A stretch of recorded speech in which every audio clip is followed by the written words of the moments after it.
Well, this might be a very short introduction into a longer video. I'm detecting incredibly light. I've only got my a small camera with me, my telephone, not got my speaker plugged in, because I'm just checking out a field. It's a big field. And with mixed success, I'm rushing around like I usually do when I've just started somewhere for the first time. I found post-medieval belt mounts.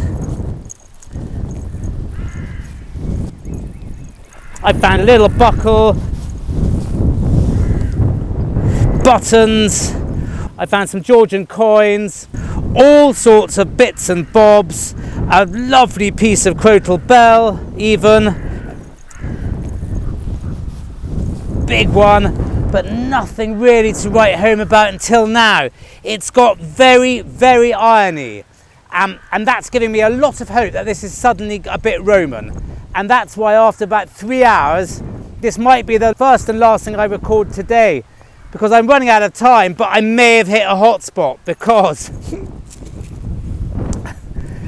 look at this. I'll put all my other bits and bobs down there. That's quite nice. I think that might be an early mount, a medieval mount of sorts. That gave a hell of a sound. That's got some gilding on it. But this, my God, okay. Now, when I found it, it's gold. It's definitely gilded on one side, and I thought, well, that must be the side. How wonderful. Very old and coppery, lots of knops all over it. And I thought, well, that must be it. But then I noticed the telltale signs of it being a brooch. You've got where the pin would have started there and the catch there. So I turned it over. The gold side isn't even the important side. It's an enamelled Roman brooch. I think it's Roman, possibly Saxon.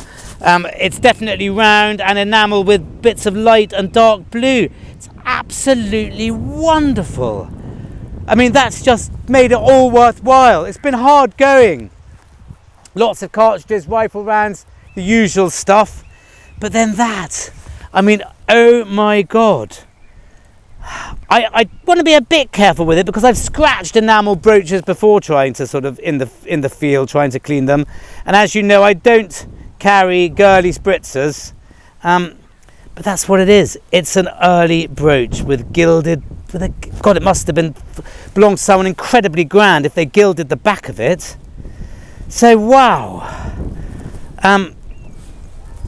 I'll go on for a little bit longer, but I run out of time. As I said, I've been galloping round, so hopefully this will be the preface to a longer movie, to a longer epic movie. Well, I am going to call it a day now. I've been out here quite a long time. I have been absolutely rushing around like a complete maniac, like I always do on a new field, as I said. And I'm desperate to find a Roman coin just to cement the fact that this might be Roman. There's loads of signals, lots of buttons and cartridges. But this is a good reason to come back, because it's a little cut half. And it's a voided short cross, which I think means Henry III. Well, I'm not sure about that. I think it could be John and Richard as well, can't it? I think voided long cross is Henry III. Anyway, it's an absolute beauty. It'll clean up really nicely. There's loads of detail on it. I'm not sure who it is, but that's just brilliant. That's perfect. I'm sure I'll find more when I'm being a little less hasty. But I can just see this actually. There's a lot of iron here as well. Well, hooray! I think that's the Roman coin dealt with. But my God, it's not in very good condition. It may even be Celtic, with that border on it. I just don't know. I don't think it's silver. I don't want to bugger it up too much. Maybe it's a button. I think it's a button. Rat. But well, we'll see. No, it can't be, can it? I don't know. I'm not gonna give it much more now. I've packed everything up. I will we'll give it a good clean up when we get home and see what happens. Please may it not be a button. I think I can feel a shank, yeah.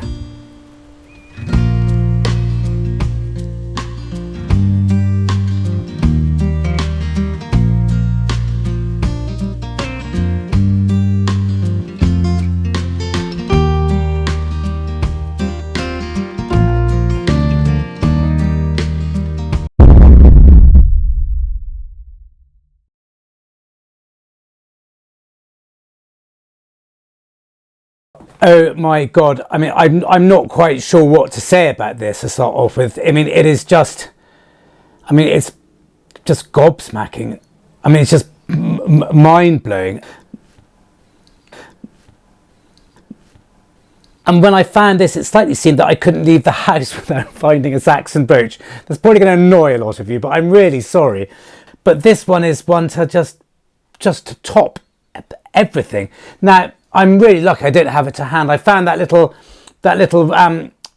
what we thought was a Viking raven brooch, probably not a Viking raven brooch any longer. I said that was the best thing I'd ever found. I still think it is, because its association with birds and the fact that I like ornithology and all the rest of it. But for sheer sort of bling value and just aesthetic value, I think this has got to be the icing on the cake. And I actually find another Saxon brooch coming up in the next video, but it's not, but spoiler alert, it's not as good as this one.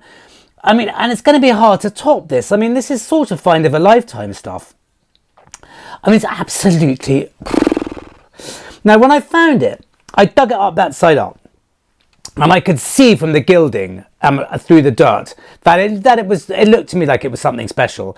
And I thought, well, looking at it like that, it was a sort of horse harness pendant or something like that. You know, you get the sort of gilded ones, and and with the decoration of the nodules, the nodes coming off the sides, etc. And it was only when I turned it over and I just sort of thought, oh my God. Now, I have seen photographs of these before, so I sort of knew what I was dealing with. I thought it might be Roman, but part of me, even at the time, thought possibly Saxon. And it is, it's a late Saxon cloisonné brooch. Now, this is where I get my antique dealer hat on as well, because cloisonné refers to the brasswork, generally, walls, as it were, that are made to take segments of glass or enamel or whatever it may be. It became very popular in 19th century Japan, and France imported a lot of it. And you get lots of cloisonné type bad sort of brooches as well, and boxes and all sorts of beautiful things, plates even. But that's what it is. And it's still got its gilding. I mean, the most incredible amount of gilding on the side of it. Anyway, it's just... Oof. I mean, I'm still a little bit speechless when I look at it. I went straight to Hat when I got back. This is the visual catalogue, so it's got all his brooches, and it shows you which book of the four that he's got, of the four that he's done, where you can find each and every one. And I couldn't find this exact one. I could find, on the other hand, what they call Anglo-Saxon disc brooches of the late periods. I mean, this probably dates from sort of 900 to sort of mid 11th century, so 1050 or something. Now, there are similar ones here, but not this one with the sort of wavy segments. But we do a little better when we get online. The Portable Antiquities scheme, as per usual, has a very good section on this sort of brooch. They call them enamelled circular brooches, several of Weech's type. Weech features an awful lot when it comes to Saxon brooches. I don't know much about him. Presumably he wrote an important guide on how to identify them. And there are all sorts of types, type 8, type 18, la-di-da, la-di-da. But again, I mean, they're the same sort of idea. You can see where the sort of nodes come out from the outside. And my one's got enamel still in a couple of them, but missing in the other two. And it's also missing what I think would be an essential piece of enameling, maybe in a lighter colour. And as you can see from these, I mean, they're sort of similar. You definitely get the idea where they're coming from. But it did take me a little bit of a longer time. And these ones are quite similar too. Gosh, they're beautiful, some of them. But again, this one really is. I just can't quite get my head around it still. I did find one where one was for sale from a gallery. It's actually been sold. Now this is very similar, if not, I mean, it's not identical, because I don't think it's got it's not got the same circular side to it. Well, yes, it is. I mean, it's very similar. It does, though, give us a link to one in the British Museum, which it says is very similar. And therefore we'll come to this one. And yes, it is. But again, it's not. The actual enamelling and cloisonné work looks very similar, but the outside less so. And that says gilded copper alloy disc with heavy beaded rim around a slightly raised disc with cloisonné enamel design of 8 radiating triangles. 1, 2, 3, 4, 5, 6, 7, 8. Okay, 8 it is. And again, production date, late Anglo-Saxon 10th to 11th century. So there you have it. I mean, if I ever find anything quite as blingy and cool and beautiful as that, and then I'll be very, very lucky. I mean, I really have been having an incredible time of it recently, and as I said, I'd find another one. Yeah, I'll find another one next week. But anyway, that's what it is. Gosh, just take real care of it. And while we're here, just a quick look at what I thought was that Roman coin. And yeah, it is a Roman coin, but my God, the incrustation on it's like cement. I simply can't get through it.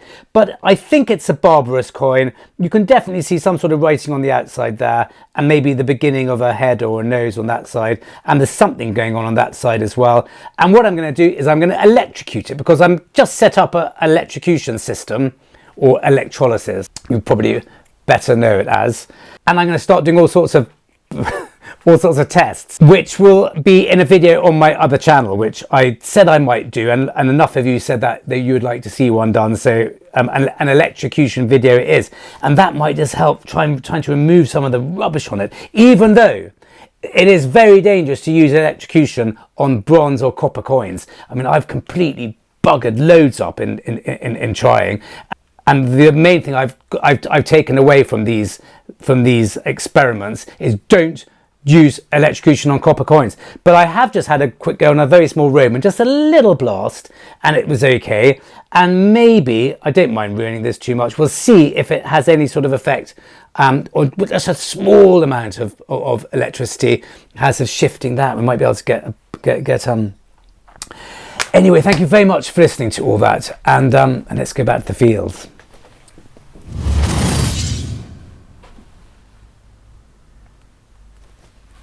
Well, I'm back, and can you believe it? Not only is it about to absolutely tip it with rain, but it's so windy that I'm not even fully set up yet. I can hardly hear myself. You should be able to hear me because I've got my back to the wind and my mic's just there.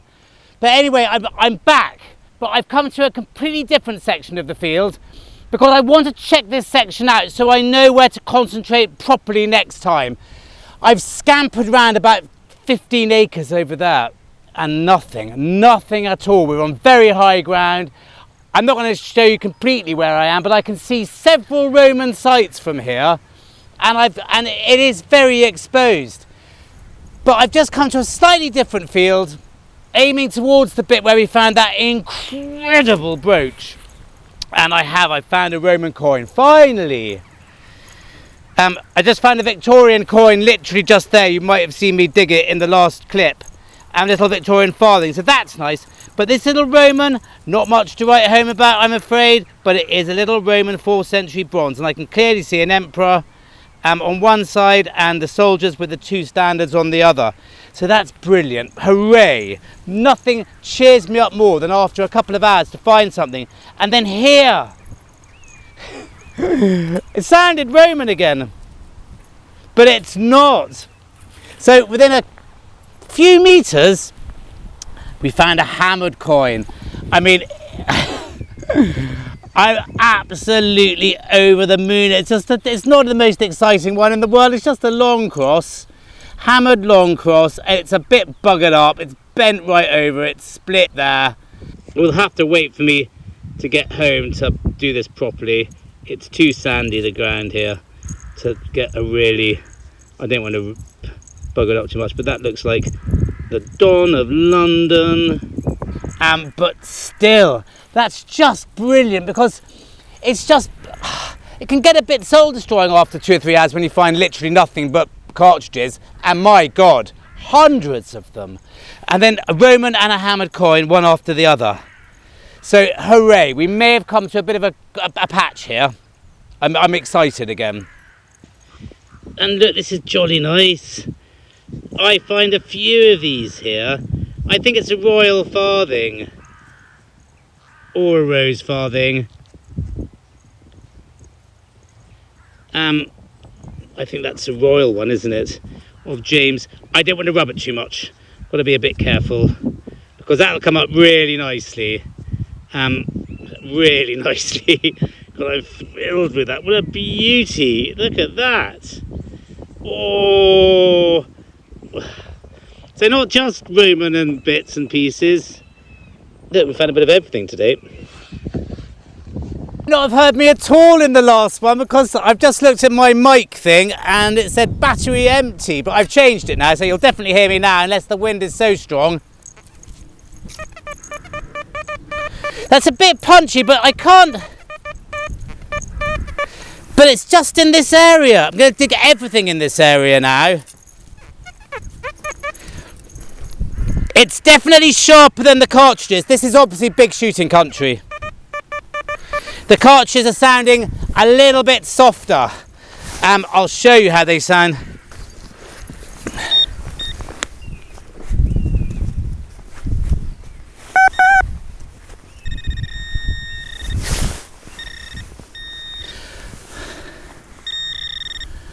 I tell you when I'm pinpointing well, always, as you know, and I tell you when I'm pinpointing badly, and I am pinpointing terribly today. I'm missing everything by miles. Now, it looks like it's just in here. Oh, it's just a little button. But again, more of a sign of life than in the last field where there was nothing but cartridges and rubbish. So, not the most exciting thing in the world, but again, another sort of half-decent find. Well, this gave a really hard signal. Much more than you would have thought. I don't think it's Roman, but I think it must be a coin of sorts. I just don't know what else it would be. And can I sort of see a bit of a legend there? It's a bit pitted. It's old, whatever. And is there something there? Maybe it is Roman. But anyway, it's a sort of copper disc. It just feels, even though it looks brittle, it's pretty tough. Gosh, quite excited about this section now.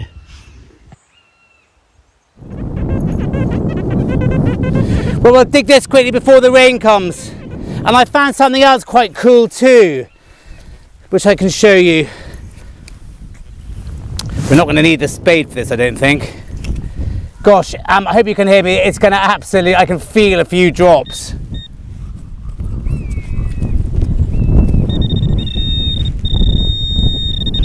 God, I'm pinpointing badly. I thought it was all the way over here.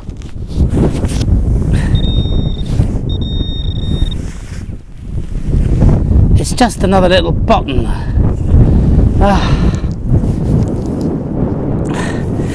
Yeah, I can really feel the rain suddenly, so we've got to be quick.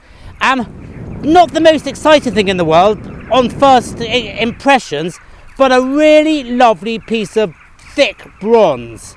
I don't know what it would have been part of, maybe a cup or a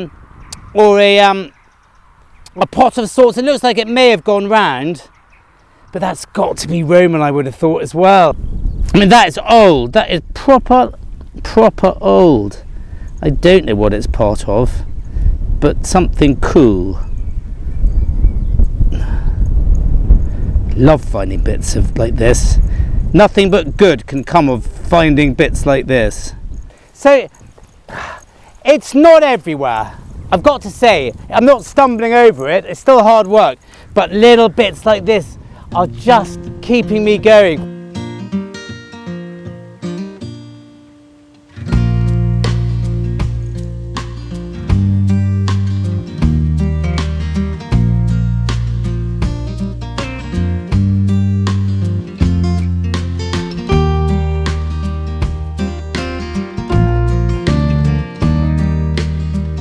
Well, I'm still to find the Roman spot, the Roman hotspot, but as you can hear, it's very sparky. It sounds like a Roman site, but there's nothing obvious.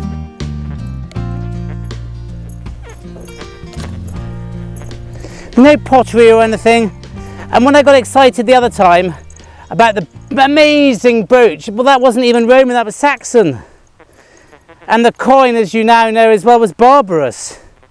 So it's still, but I have just found a really cool coin. I'll show you in a second. And just here, well, that's a huge piece of iron.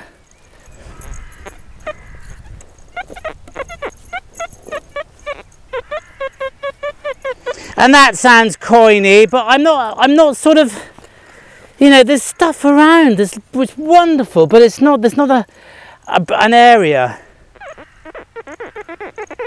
Don't like the sound of that now.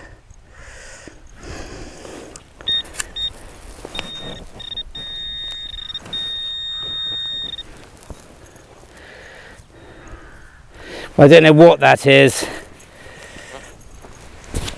It has been raining.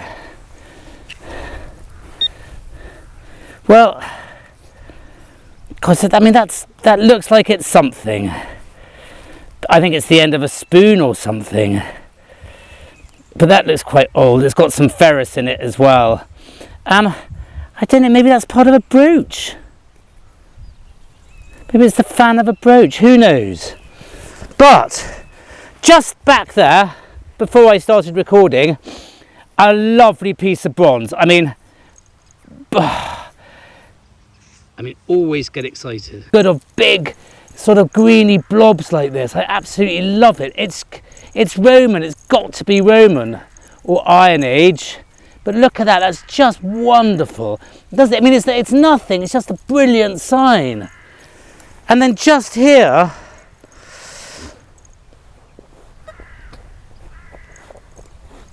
look at this.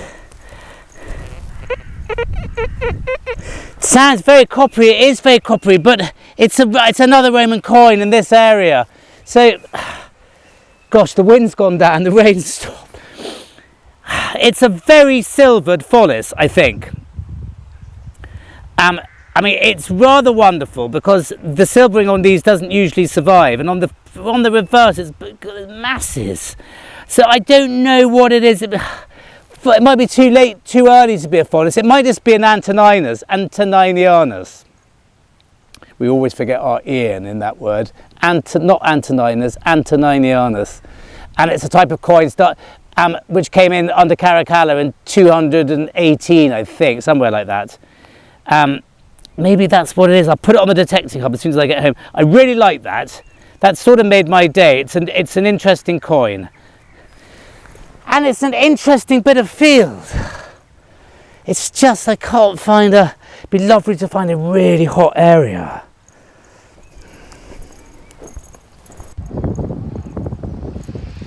Well, that's rather cool.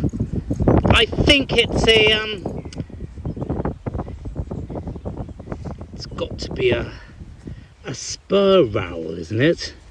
Is that what they call them, spur rowels? It's quite, well, I don't know. Just have a bit of silver gilding on it. Absolutely lovely. It's quite tough. I don't know how old that is. I don't think that's very old. Maybe it's something completely different. But I've never found one before, so I'm not quite sure. It's quite pointy. Quite sharp still. What a lovely object. Well, that's jolly nice because I think that's a Roman what do they call them? Plumb bob. Even though it is hollow, but I think that I just think that might well be Roman. And I found another one. Look.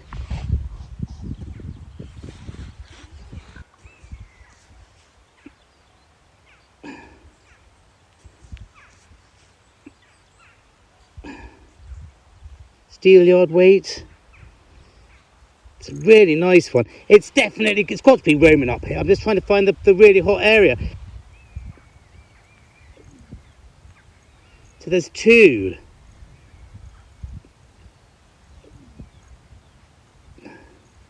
Wow. What a day. What did they? Sorry, I can't do more than this because it's raining. Right, we're going to end on this because it's about to start raining again. And it's been a really cool day. It's a little bit frustrating. I bet that's a cartridge.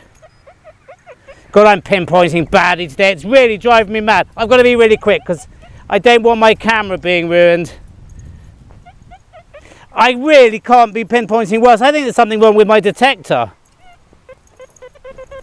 That sounds too coppery to be any good. Sorry, I'm really rushing now.